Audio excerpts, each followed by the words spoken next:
bruņinieku, kuram sāpēja zobi. Reiz dzīvoja bruņinieks, kuru bija iesaukuši par jautrā mēnesi bruņinieku. Viņš dzīvoja pilī, neliela ezera krastā un bieži vien izgāja uz savu torņa balkonu, no kura pavērās skats uz ūdeni un dziedāja dziesmas. Parasti viņš to darīja vakaros, kad visi pārējie pils iemītnieki jau grasījās doties pie miera. Taču viņi neiebilda, jo bruņinieks dziedāja skaistas un jautras dziesmas, vēršdamies pie mēnesis, kas tikko bija parādījies pie debesīm. Tāpēc viņi tā arī iesauca par jautrā mēnesis bruņinieku. Bet tieši pusnaktī viņš aizmiga un reizē ar viņu arī visi pārējie. Vēl šim bruņiniekam garšoja konfektes, viņš tās vienkārši dievināja. Un katram gadījumam Allaž turēja krietnu krājumu konfekšu lielā dzelzīm apkaltā lādē. Katru vakaru viņš iegāja istabā, kur stāvēja lāde, atvēra to un pamielojās ar kādām 10 konfektēm. Un pēc tam vēl ar 10, un vēl 10. Un vēl viņam patika bārstīt konfektes lādē tā, it kā tās būtu zelta monētas. Viņš ieraka rokas līdz pat elkoņiem konfektēs, rušinājās pa tām un sapņoja par veselu konfekšu baseinu, kurā varētu ienirt un ķeperoties līdz kaklam saldumos. Un šādi sapņodams, viņš apēda vēl savas 10 konfektes un devās uz balkonu dziedāt. Taču reiz pils iemītnieki, kā parasti vēlu vakarā gatavojās miegam un gaidīja, kad bruņinieks izies uz balkonu un nodziedās savu dziesmu. Bet bruņinieks tovakar īpaši ilgi spēlējās ar savām konfektēm un apēda nevis dažus 10, bet gan veselu 100. Un tālūk, viņš beidzot iznāk uz savu balkonu, atver muti, lai iedziedātos, un pēkšņi iebļaujas visā rīklē. Un pēc tam, un vēl, visi satraucās, kas ir noticis, bet bruņinieks ir saķēris vaigu un tik vaidu un vaidu. Un tas viss tāpēc, ka viņam ir apsāpējušies zobi. Un kā gan citādi, viņš pēdējā laikā bija apēdis tik daudz konfekšu. Bruņinieks nezināja, ko darīt. Viņš bija pieredzis, ka viņu var ievainot kaujā, taču arī viņš varēja atbildēt uz cirtienu ar cirtienu. Bet te sāpēja viņa paša zobi.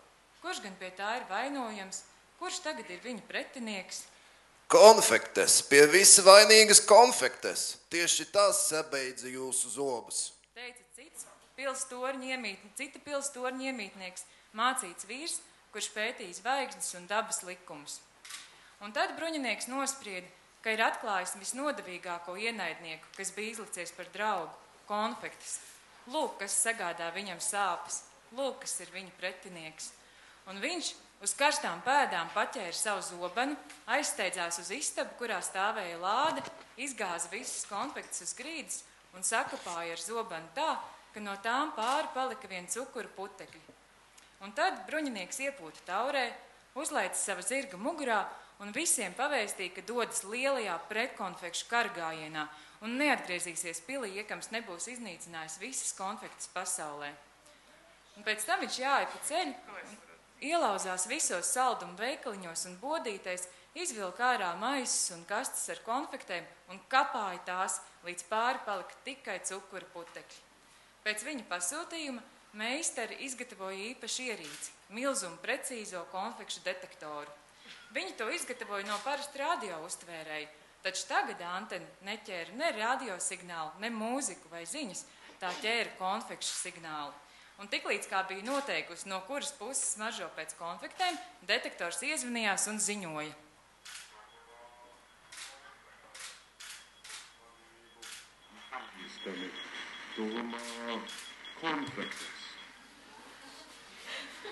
Un tad bruņinieks aiztraucās uz to pusi un bez žēlastības izreikinājās ar visām konfektēm. Un tā bruņinieks sakapāja putekļos gandrīz visas konfektes Karaļvalstī. Un pēc tam devās triecienā ieņemt konfekšu fabriku. Strādnieki aizbultēja vārtus, jo baidījās, ka bruņinieks nežēlīgi izreikināsies ar saldumiem, kurus viņi nedēļas laikā bija izgatavojuši. Taču bruņinieks izgāza vārtus un uzkliedza. Nesāt ārā visas konfektes, un fabriku es slēdzu ciet. Varbūt tād mani zobi beidzot pārstās sāpēt. Un viņš tā arī izdarīja. Sakapāja 25,000 konfekšu un aizslēdza fabriku ciet. Strādnieki nobēdājušies izklīda, bet bruņinieks piesēda uz pauguru un sāka gaidīt, ka viņa zobi pārstās sāpēt. Taču zobu sāpes nemitējās, kaut gan visā Karaļvalstī vairs nebija atlikusi nevis mazākā drāņķa konfektele.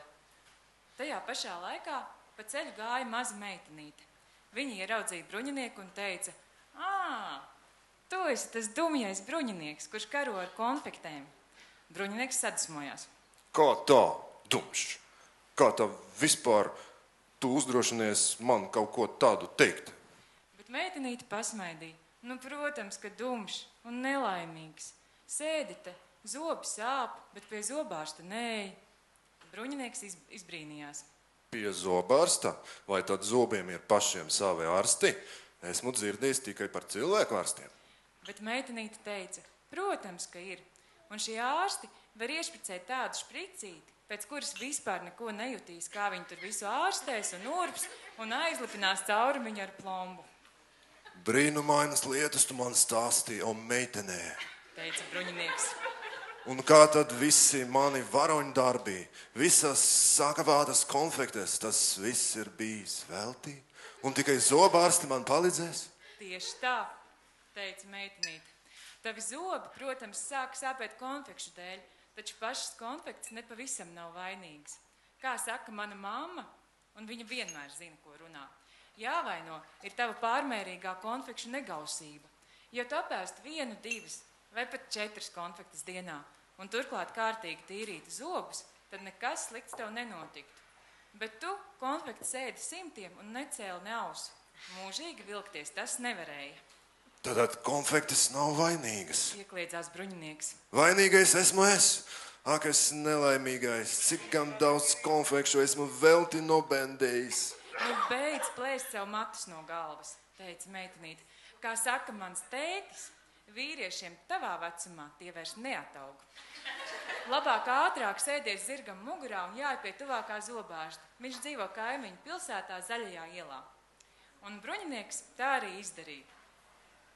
Ārsts izbrīnā acis vien ieplēta, cik daudz caurumu bija bruņinieka zobos. Veselu dienu viņš tos ārstēja citu pēc cita, pēc katra noteikdams. Lūk, vēl viens zobiņš vesels. Lūk, vēl viens zobiņš vesels. Nākamajā dienā bruņinieks atgriezās savā pilī, pa ceļam pilnībā atlīdzinot zaudējumus visiem veikalu un bodīšu īpašniekiem, kuriem viņš bija iznīcinājis konfekšu krājumus. Bet pils pagalmā viņš pēc tam uzcēla milzīgu pieminekli nevainīgi sakapātajām konfektēm. Piemineklis bija izgatavots no milzīgi lielas ledenes mājas augstumā. Tas līdzinājās skaistai dzeltenai klintī, un uz šīs ledeņu klints viņš uzrakstīja: konfektes, piedodiet, jūsu bruņinieks. Un viņš atkal sāka dzīvot pilī un vakaros dziedāt dziesmas, taču viņš aizvien biežāk un biežāk iegrima domās. Visu laiku saspringti par kaut ko domāja. Un kādu vakaru viņš pat neizgāja uz balkonu dziedāt, un visi satraucās, vai tik viņš atkal nav saslims. Taču bruņinieks bija pilnīgi vesels. Viņš sēdēja savā tornī un domāja, bet pēc tam uzsita sev pa pieru un iekliedzās. Hurrā, es izdomāju, ko savā dzīvē gribu darīt. Lieta tāda, ka viņam bija jau nedaudz apnicis būt vienkārši bruņiniekam. Laupītāji ap to laiku karalistē vairs nebija sastopami, nebija ar ko cīnīties, bet gribējās būt noderīgam citiem cilvēkiem, lai pie viņa laiku pa laikam kāds pienāktu, paspiestu roku un teiktu: paldies, paldies, paldies jums. Un lūk, viņš izdomāja, ka tagad grib kļūt par jaunu konfekšu izgudrotāju, tādu konfekšu, kurās būtu pēc iespējas mazāk cukura, kuras būtu pēc iespējas nekaitīgākas zobiem. Un jau nākamajā rītā viņš devās uz konfekšu fabriku un palūdza, lai viņam iedod tādu darbu. Un viņu pieņēma. Tagad viņš katru dienu sēdēja laboratorijā, maisīja kopā meža ogas un dārza ogas, vīnogas un rozīnes un domāja tādas konfektes, kuras būtu veselīgas un pārāk nekaitētu zobiem. Un tādas konfektes varētu apēst nevis 1, 2 dienā un pat ne 4, bet veselas 5. Vēl šobaldien viņš strādā konfekšu fabrikas laboratorijā un dzied savas dziesmiņas strādādams. Savukārt līdz vakaram ir tā noguris, ka ne uz kādiem balkoniem pat ar varu nav izvelkams. Un par mēnesi viņš priecājas caur logu, jau gulēdams savā gultā un klusītēm žāvādamies. un pirms pašas aizmigšanas pamāja tam ar roku. Tāpēc cilvēki viņu tagad dēvē nevairs par jautrā mēnesis bruņinieku, bet gan par nekaitīgo konfekšu bruņinieku. Bet no bijušā milzuma precīzā konfekšu detektora meistari atkal uztaisīja radio uztvērēju, pa kuru varēja klausīties ļoti jautru mūziku.